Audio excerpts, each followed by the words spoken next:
right, so this is the Bird family lineage. This is actually my mom's side of the family, as I've been given a lot of information on this side of my family. Jumping in, this is the first traceable generations of the Bird family. The beginning of the Crusades was actually 26 years after the birth of Hugo le Bird, which I think is really cool to know. We can see that part of my family is traced back to France, which I think is really interesting, really cool to know. Really cool that I find that out. And like I say, the Battle of Hastings was around this time, and I think it's really cool to be able to see some context of what, life was like back then and what was the context of what was going on around this time. So one of the earliest identifiable members of the ancestral line was Hugo le Bird. He was the son of Carleton Hugo le Bird of Normandy, France. Early records indicate Hugo to be an expert in falconry that accompanied William the Conqueror to England. Falconry was both a sport and a means of providing food in European history. The sport became widely popular among the upper class in Europe, especially clergy. Falcons became so valuable they were used as bribes, ransom, and signs of peace between royal families. The Norman conquest of England in 1066 brought about new falcon species to England. Master falconers were paid great sums of money to breed, train, and maintain the falcons of kings and nobility.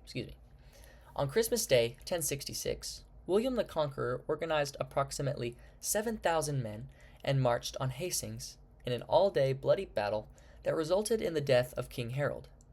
Like I say, the Battle of Hastings. Thus, William was crowned the first Norman king of England.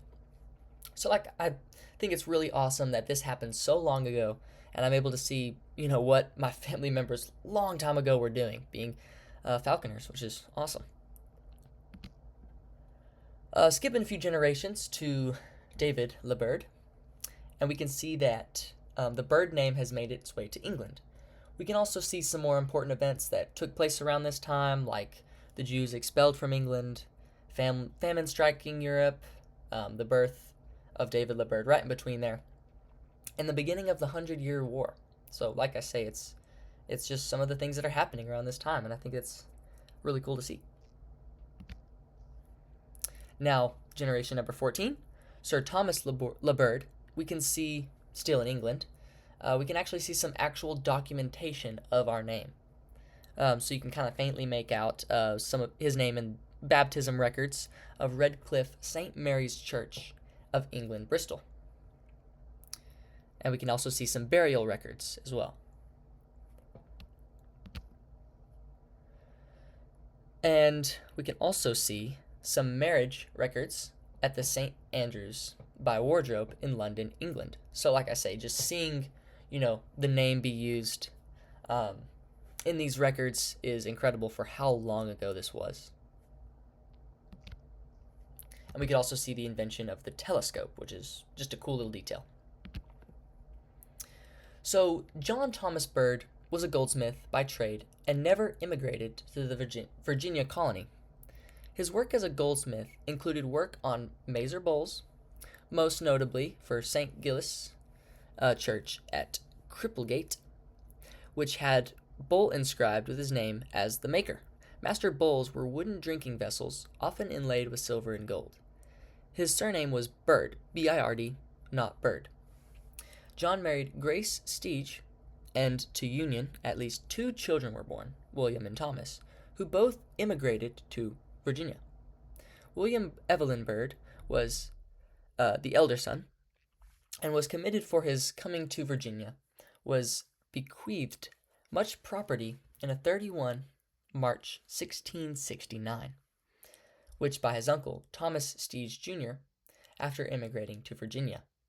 He changed his surname to Bird, B-Y-R-D, and he became quite prosperous in Indian trading, political positions to later tobacco plantations. In some year, John Thomas was born. Exploration to America became an important part of English history. In 1620, the Pilgrims boarded the Mayflower in search for religious freedom. The Mayflower set sail to Plymouth, England, with 102 passengers on board. After 2 months, they landed in America. Nearly half the group died during the first winter due to malnutrition and harsh conditions. So this is just kind of some context to what's going on at the time.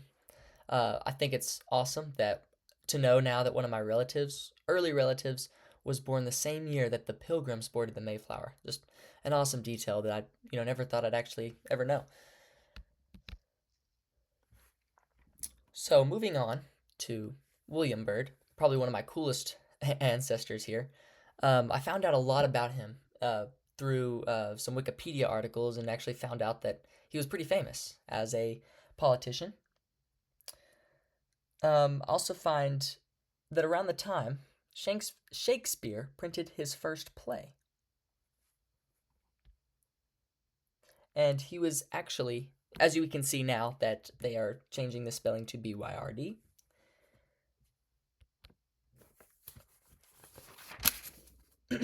And at age 18, William Byrd studied law and became a notorious gambler. He was also a horse racer and was actually in dire financial situation. After building a large, extravagant mansion in Virginia, and because of that bad addiction, he became in debt and lost a pretty huge sum of money, unfortunately. Now, here we see some very interesting relatives of mine. After, we migrated to Virginia, we can see that we've made our way to Tennessee. And we can see some marriage records of Harvey Colton and Grace Byrd, and even a wedding photo right there. And here's some more pictures of them, which I think is awesome, that how well they look for how long ago this was. And we can see a picture of their house and even the probated will for Harvey Colton Byrd. And this is just one page of his super long will that I have access to. And here's a story from the writings of Walter Byrd. I find this really interesting. Harvey was 21 years old when his father died. He had rented 40 acres of land and worked it with a mule and Georgia stock. He was intending to go to carpenter school that fall when he sold his crop and learned to figure lumber and contract jobs. His two older brothers had gone to carpenter school and were carpenters. When his father died, his younger brother Orby and his mother wouldn't listen to him, and he got in debt. He used his crop to pay them out of debt and never got into carpenter school. When Harvey decided to move to Texas, he sent his mother, younger brothers, and sisters on a train to Denison, Texas. He drove through a wagon himself. He made a living for his younger brothers and sisters until they left home. And for his mother, the rest of her life, he married Grace Nix. Grace's family lived on an adjoining farm. In 1912, Alf Howard of Rotan, Texas, and Harvey traded land, household goods, and everything. Harvey traded 640 acres of Terry County land for 320 acres of Fisher County land. They moved to Fisher County in the winter of 1912. They got caught in a blizzard coming off the Caprock. Grace said that they would probably have frozen if they hadn't happened to come across a campo of men poisoning prairie dogs. Now, this is really, really interesting to me because I actually get to learn some of the context of, how my family got to Fisher County, which is where I still live today. We can see that they live in Rotan, Texas, and my grandparents, just 10 miles away from me, still live in Rotan, Texas.